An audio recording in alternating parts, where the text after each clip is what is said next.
Hello everyone. Daily current affair series में आज हम लोग देखेंगे 4 से 6 अक्टूबर 2023 के करंट अफेयर। तो आते हैं आज के पहले करंट अफेयर पे। 2023 के लिए फिजियोलॉजी या मेडिसिन में नोबेल पुरस्कार किसे प्रदान किया गया है? आपके पास ऑप्शन है। Option A Katalin Kariko, option B है ड्रू विजमैन, ऑप्शन सी है both A and B, option D है नीदर ए नॉर बी।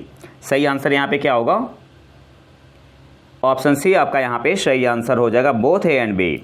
2023 के लिए फिजियोलॉजी या मेडिसिन में नोबेल पुरस्कार दो लोगों को दिया गया है, कैटालिन कारिको और ड्रू विजमैन को। तो सही आंसर यहाँ पे क्या हो जाएगा? ऑप्शन सी आपका यहाँ पे सही आंसर हो जाएगा, बोथ ए एंड बी। और क्यों दिया गया है? कोविड-19 के खिलाफ प्रभावी mRNA टीकों के विकास को सक्षम करने के लिए। mRNA में m का मतलब क्या हुआ? मैसेंजर। mRNA में M स्टैंड्स फॉर मैसेंजर। अब थोड़ा इंपॉर्टेंट पॉइंट देख लेते हैं। ये तो मिला था आपका किस में? फिजियोलॉजी या मेडिसिन में। फिजिक्स में किसे मिला है? नोबेल प्राइज़ 2023 फिजिक्स में किसे मिला है? पियरे एगोस्टिनी, फेरेंग क्रूज और एनी एल हुइलियर को। नोबेल प्राइज़ 2023 फिजिक्स में किसे दिया गया है? पियरे एगोस्टिनी, फेरेंग क्रूज और एनी एल हुइलियर को। और क्यों दिया गया है? प्रयोगात्मक तरीकों के लिए जो पदार्थ में इलेक्ट्रॉन गतिशीलता के अध्ययन के लिए प्रकाश के एटोसेकेंड पल्स उत्पन्न करते हैं। और यहाँ से एक क्वेश्चन और बन सकता है, 1 एटोसेकेंड कितने के बराबर होता है? तो 10⁻⁻18 सेकेंड के बराबर होता है। 1 एटोसेकेंड 10⁻⁻18 सेकेंड के बराबर होता है। तो याद क्या रखना है? नोबेल प्राइज़ 2023 फिजिक्स में किसे दिया गया है? तो 3 लोगों को दिया गया है, पियरे एगोस्टिनी, फेरेंग क्रूज और एनी एल हुइलियर को। और क्यों दिया गया है? प्रयोगात्मक तरीकों के लिए जो पदार्थ में इलेक्ट्रॉन गतिशीलता के अध्ययन के लिए प्रकाश के एटोसेकेंड पल्स उत्पन्न करते हैं। और 1 एटोसेकेंड कितने के बराबर होता है? 10⁻⁻18 सेकेंड के बराबर होता है। अगला है हमारा नोबेल प्राइज़ 2023 इन केमिस्ट्री। तो केमिस्ट्री में किसे मिला है? केमिस्ट्री में दिया गया है मोंगी जी बावेंडी, लुइस ई ब्रूस और एलेक्सी आई एकिमो को। 3 लोगों को केमिस्ट्री में दिया गया है। फिजिक्स में भी 3 लोगों को दिया गया था और फिजियोलॉजी या मेडिसिन में 2 लोगों को। तो केमिस्ट्री में दिया गया है 3 लोगों को, मोंगी जी बावेंडी, लुइस ई ब्रूस और एलेक्सी आई एकिमो को। और क्यों दिया गया है? क्वांटम डॉट्स की खोज और संश्लेषण के लिए। तो याद क्या क्या रखना है? नोबेल प्राइज़ 2023 केमिस्ट्री में किसे दिया गया है? 3 लोगों को, मोंगी जी बावेंडी, लुइस ई ब्रूस और एलेक्सी आई एकिमो को। क्यों दिया गया है? क्वांटम डॉट्स की खोज और संश्लेषण के लिए। अगला है हमारा लिटरेचर। जो 2023 का साहित्य में नोबेल प्राइज़ मिला है, किसे मिला है? किसे दिया गया है?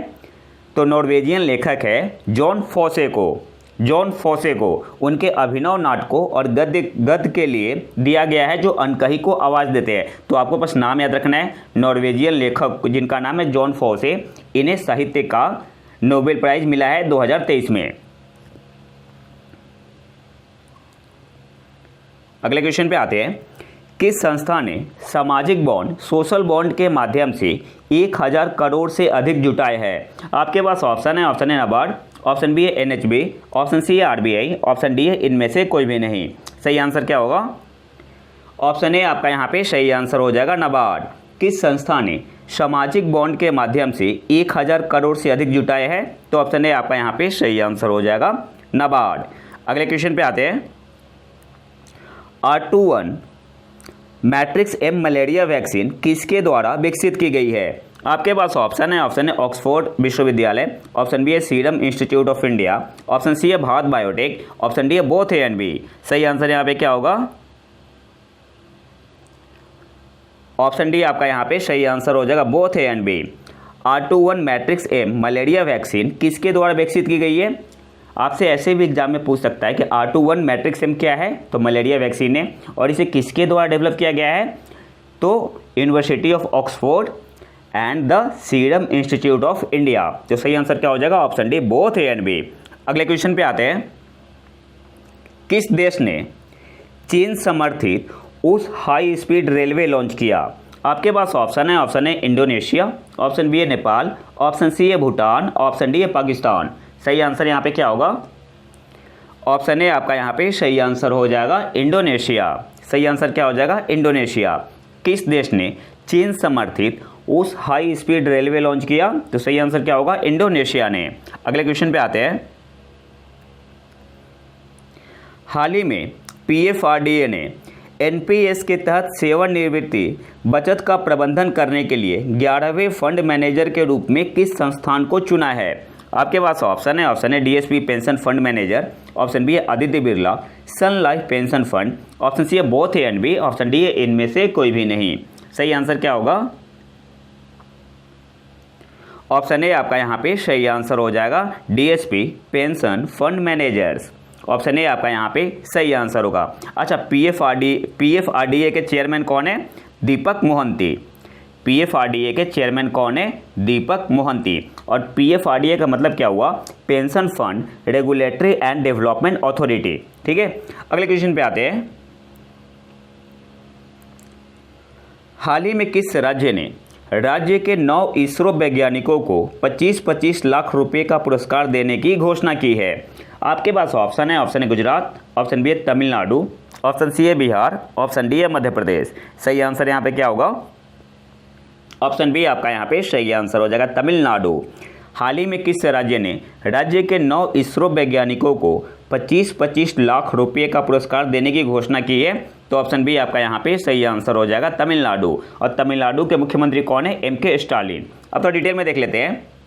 मुख्यमंत्री एम.के. स्टालिन ने भारतीय अंतरिक्ष अनुसंधान संगठन के पूर्व अध्यक्ष के सिवन सहित तमिलनाडु के 9 अंतरिक्ष वैज्ञानिकों में से प्रत्येक के लिए 25 लाख के नगद इनाम की घोषणा की, जिन्होंने अपने योगदान से राज्य और देश को गौरवान्वित किया है। तो यहाँ पे जो 9 लोगों को दिया गया है, 9 इसरो वैज्ञानिक को, तो सबसे महत्वपूर्ण नाम कौन सा है? इसरो के पूर्व अध्यक्ष के सिवन। इसके अलावा श्री स्टालिन ने सरकारी स्कूल के छात्रों के लिए 7.5% आरक्षण के तहत सरकार से वित्तीय सहायता के साथ स्नातक की पढ़ाई करने वाले 9 इंजीनियरिंग छात्रों के लिए एक छात्रवृत्ति कार्यक्रम की भी घोषणा की। और 9 छात्रवृत्तियों का नाम तमिलनाडु के 9 प्रसिद्ध इसरो वैज्ञानिकों के नाम पर रखा जाएगा और इसमें ट्यूशन और हॉस्टल फीस भी शामिल होगी। अगले क्वेश्चन पे आते हैं। कौन सा राज्य मुख्यमंत्री ग्रामीण आवास न्याय योजना से जुड़ा है? आपके पास ऑप्शन है बिहार, ऑप्शन बी है झारखंड, ऑप्शन सी है छत्तीसगढ़, ऑप्शन डी है पंजाब। सही आंसर यहाँ पे क्या होगा? ऑप्शन सी आपका यहाँ पे सही आंसर हो जाएगा छत्तीसगढ़। कौन सा राज्य मुख्यमंत्री ग्रामीण आवास न्याय योजना से जुड़ा है? तो ऑप्शन सी आपका यहाँ पे सही आंसर हो जाएगा छत्तीसगढ़।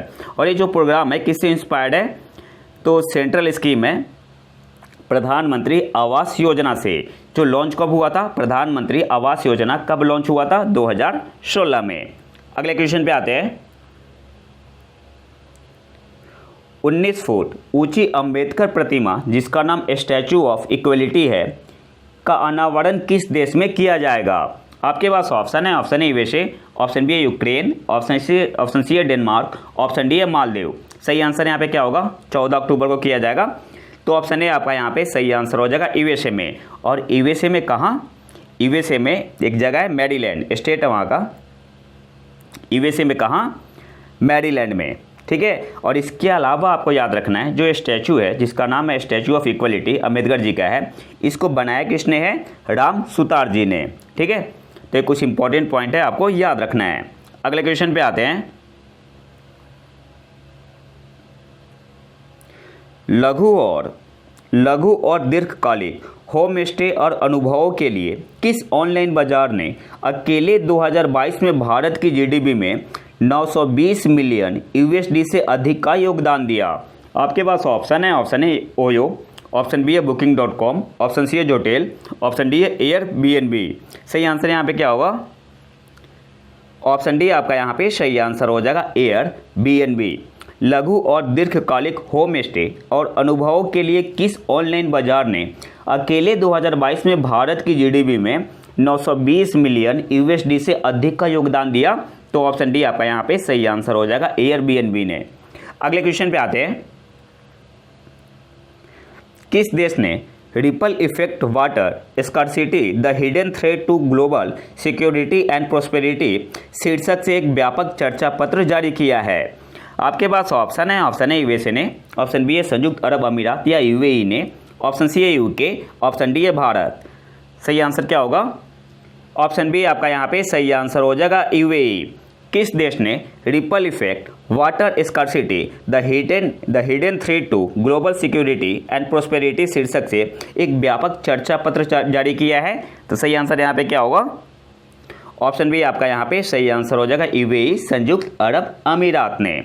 अगले क्वेश्चन पे आते हैं। किस संस्था ने इंडिया एजिंग रिपोर्ट 2023 नामक रिपोर्ट जारी की? आपके पास ऑप्शन है WHO, ऑप्शन बी है वर्ल्ड बैंक, ऑप्शन सी है UNFPA, ऑप्शन डी है नीति आयोग। सही आंसर यहाँ पे क्या होगा? तो ऑप्शन सी आपका यहाँ पे सही आंसर हो जाएगा UNFPA ने। और UNFPA का मतलब क्या हुआ? United nation population fund India, ठीक है। और किसके कोलैबोरेशन में जो UNFPA ने रिपोर्ट जारी की है, India ageing report 2023, in collaboration with the international institute for population science, ठीक है। तो ये भी याद रखना है। सबसे पहले इंडिया एजिंग रिपोर्ट 2023 नामक रिपोर्ट किसने जारी की? UNFPA ने, in collaboration with the international institute for population science. इसके अलावा आपको इस रिपोर्ट में जो इम्पोर्टेंट पॉइंट है, 2050 तक भारत की आबादी में 20% आबादी वृद्धों और बुजुर्गों की होगी। तो ये पॉइंट है, याद रखना, एग्जाम में पूछ सकता है। ईयर आपको याद रखना है 2050 तक। अगले क्वेश्चन पे आते हैं। किस संस्था ने एक निवेशक के मृत्यु की स्थिति में रिपोर्टिंग और सत्यापन की प्रक्रिया को सुव्यवस्थित करने के उद्देश्य से एक नई रूपरेखा का अनावरण किया है? आपके पास ऑप्शन है सेबी ने, ऑप्शन बी है सिडबी, ऑप्शन सी है RBI, ऑप्शन डी है PFRDA। सही आंसर क्या होगा? ऑप्शन है आपका यहाँ पे सही आंसर हो जाएगा सेबी ने। किस संस्था ने एक निवेशक की मृत्यु की स्थिति में रिपोर्टिंग और सत्यापन की प्रक्रिया को सुव्यवस्थित करने के उद्देश्य से एक नई रूपरेखा का अनावरण किया है? तो ऑप्शन है आपका यहाँ पे सही आंसर हो जाएगा सेबी। अच्छा, सेबी की चेयरपर्सन कौन है? इसका आंसर आपको कमेंट बॉक्स में देना है। अगले क्वेश्चन पे आते हैं। भारतीय विज्ञान संस्थान IISc, भारतीय विज्ञान संस्थान के सामग्री अनुसंधान केंद्र मटेरियल्स रिसर्च सेंटर के वैज्ञानिकों ने एक नए प्रकार का एंजाइम मिमेटिक विकसित किया है जो सूर्य के प्रकाश की उपस्थिति में औद्योगिक अपशिष्ट जल में जहरीले रसायनों को प्रभावी ढंग से विघटित कर सकता है। इसे क्या कहा जाता है? आपके पास ऑप्शन है नैनो PTA, ऑप्शन बी है एक्सो PTA, ऑप्शन सी है ऑक्टा PTA, ऑप्शन डी है हेक्सा PTA। सही आंसर यहाँ पे क्या होगा? ऑप्शन ए आपका यहाँ पे सही आंसर हो जाएगा नैनो PTA। अच्छा, इसके बारे में अगर आपको डिटेल से पढ़ना है तो आप हमारे फेसबुक पेज को लाइक कर सकते हैं। वहाँ पे मैंने काफ़ी डिटेल में डाला है मेंस पॉइंट ऑफ व्यू से नैनो PTA के बारे में। बेसिकली क्या है, एक नैनो एंजाइम है। भारतीय विज्ञान संस्थान IISc के सामग्री अनुसंधान केंद्र मटेरियल्स रिसर्च सेंटर के वैज्ञानिकों ने एक नए प्रकार का एंजाइम मिमेटिक विकसित किया है जो सूर्य के प्रकाश की उपस्थिति में औद्योगिक अपशिष्ट जल में जहरीले रसायनों को प्रभावी ढंग से विघटित कर सकता है। इसे क्या कहा जाता है? तो ऑप्शन है आपका यहाँ पे सही आंसर हो जाएगा नैनो PTA। अगले क्वेश्चन पे आते हैं। कोंगथोंग, जिसने सर्वश्रेष्ठ पर्यटन गांव कांस्य पुरस्कार 2023 जीता, किस राज्य में स्थित है? आपके पास ऑप्शन है सिक्किम, ऑप्शन बी है मेघालय, ऑप्शन सी है उड़ीसा, ऑप्शन डी है मणिपुर। सही आंसर क्या होगा? ऑप्शन बी आपका यहाँ पे सही आंसर हो जाएगा मेघालय। कोंगथोंग, जिसने सर्वश्रेष्ठ पर्यटन गांव कांस्य पुरस्कार 2023 जीता, किस राज्य में स्थित है? तो ऑप्शन बी आपका यहाँ पे सही आंसर हो जाएगा मेघालय। अगले क्वेश्चन पे आते हैं। स्वच्छ भारत मिशन ग्रामीण की प्रगति पर किस संगठन के एक विभागीय वर्किंग पेपर में अब पाया गया है कि स्वच्छ भारत मिशन के शुरुआती लाभ के बावजूद 2018-19 से शौचालय के उपयोग में गिरावट आ रही है? और ये रिपोर्ट बिल्कुल सही है। आपके पास ऑप्शन है IMF, ऑप्शन बी है WHO, ऑप्शन सी है नीति आयोग, ऑप्शन डी है वर्ल्ड बैंक। सही आंसर यहाँ पे क्या होगा? ऑप्शन डी आपका यहाँ पे सही आंसर हो जाएगा वर्ल्ड बैंक। आप अपने आसपास देख सकते हैं, जो शुरू में था स्वच्छ भारत मिशन को लेके ग्रामीण, वो थोड़ा सा डिक्लाइन हुआ है। लोग खुले में शौच करना स्टार्ट कर दिया है। लोगों ने खुले में शौच करना स्टार्ट कर दिया। स्वच्छ भारत मिशन ग्रामीण की प्रगति पर किस संगठन के एक विभागीय वर्किंग पेपर में अब पाया गया है कि स्वच्छ भारत मिशन के शुरुआती लाभ के बावजूद 2018-19 से शौचालय के उपयोग में गिरावट आ रही है? तो ऑप्शन डी आपका यहाँ पे सही आंसर हो जाएगा, वर्ल्ड बैंक। अगले क्वेश्चन पे आते हैं। विश्व बैंक ने वर्ष 2023-24 के लिए भारत के विकास पूर्वानुमान को कितने प्रतिशत पर बरकरार रखा है? आपके पास ऑप्शन है 6.8%, ऑप्शन बी है 7.2%, ऑप्शन सी है 6.3%, ऑप्शन डी है 5.9%। सही आंसर यहाँ पे क्या होगा? ऑप्शन सी आपका यहाँ पे सही आंसर हो जाएगा 6.3%। वर्ल्ड बैंक ने वर्ष 2023-24 के लिए भारत के विकास पूर्वानुमान को कितने प्रतिशत पर बरकरार रखा है? तो ऑप्शन सी आपका यहाँ पे सही आंसर हो जाएगा 6.3%। अगले क्वेश्चन पे आते हैं। अंतर्राष्ट्रीय क्रिकेट परिषद द्वारा पुरुष क्रिकेट विश्व कप 2023 के लिए वैश्विक राजदूत के रूप में किसे घोषित किया गया? आपके पास ऑप्शन है सचिन तेंदुलकर को, ऑप्शन बी है वीवीएस लक्ष्मण, ऑप्शन सी है अनिल कुंबले, ऑप्शन डी है जहीर खान। सही आंसर यहाँ पे होगा ऑप्शन ए सचिन तेंदुलकर को। अंतर्राष्ट्रीय क्रिकेट परिषद द्वारा पुरुष क्रिकेट विश्व कप 2023 के लिए वैश्विक राजदूत के रूप में किसे घोषित किया गया है? तो ऑप्शन ए आपका यहाँ पे सही आंसर हो जाएगा सचिन तेंदुलकर को। अगले क्वेश्चन पे आते हैं। 2023 में वार्षिक IAEA जनरल कॉन्फ्रेंस की मेजबानी किस देश ने की? आपके पास ऑप्शन है USA, option B Austria, option C है यूएई, ऑप्शन डी है ईरान। सही आंसर यहाँ पे क्या होगा? ऑप्शन बी आपका यहाँ पे सही आंसर हो जाएगा ऑस्ट्रिया। और ये 67 IAEA जनरल कॉन्फ्रेंस था, तो ये भी याद रखना है, पूछ सकता है करंट अफेयर में। कब से कब तक हुआ? 25 से 29 सितंबर 2023 तक। ऑस्ट्रेलिया में कहाँ पे? ऑस्ट्रिया में कहाँ? वियना में। तो ये सारा पॉइंट आपको याद रखना है। अगले क्वेश्चन पे आते हैं। पहला IEA critical minerals and clean energy शिखर सम्मेलन किस शहर में आयोजित हुआ? आपके पास ऑप्शन है नई दिल्ली, ऑप्शन बी है रोम, ऑप्शन सी है मॉस्को, ऑप्शन डी है पेरिस। सही आंसर क्या होगा? ऑप्शन डी आपका यहाँ पे सही आंसर हो जाएगा पेरिस, फ्रांस में। पहला IEA critical minerals and clean energy शिखर सम्मेलन किस शहर में आयोजित हुआ? तो ऑप्शन डी आपका यहाँ पे सही आंसर हो जाएगा पेरिस में। और आज के आखिरी करंट अफेयर पे आते हैं।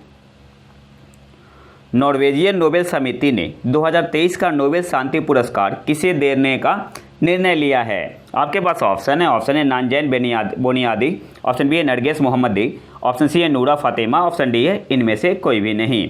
सही आंसर क्या होगा? ऑप्शन बी आपका यहाँ पे सही आंसर हो जाएगा नरगिस मोहम्मदी को। नॉर्वेजियन नोबेल समिति ने 2023 का नोबेल शांति पुरस्कार किसे देने का निर्णय लिया है? तो ऑप्शन बी आपका यहाँ पे सही आंसर हो जाएगा नरगिस मोहम्मदी। अब थोड़ा डिटेल में देख लेते हैं। नॉर्वेजियन नोबेल समिति ने ईरान में महिलाओं के उत्पीड़न के खिलाफ लड़ाई और सभी के लिए मानवाधिकारों और स्वतंत्रता को बढ़ावा देने की उनकी लड़ाई के लिए नरगिस मोहम्मदी को 2023 नोबेल पीस प्राइज़ देने का फैसला किया है। तो आज के करंट अफेयर में आपने पूरा नोबेल प्राइज़ कवर कर लिया है। अगर आपको इसका PDF चाहिए तो आप हमारे टेलीग्राम चैनल प्रतीक IQ को ज्वाइन कर सकते हैं। और टेलीग्राम ज्वाइन करने का फ़ायदा क्या है कि PDF तो मिलेगा ही मिलेगा, इसके अलावा आप करंट अफेयर का वहाँ पे क्विज लगा सकते हैं। तो अगर वीडियो पसंद आए तो लाइक करें और चैनल को सब्सक्राइब जरूर कर लें। मिलते हैं नए वीडियो में नए टॉपिक के साथ, तब तक के लिए नमस्कार, जय हिंद।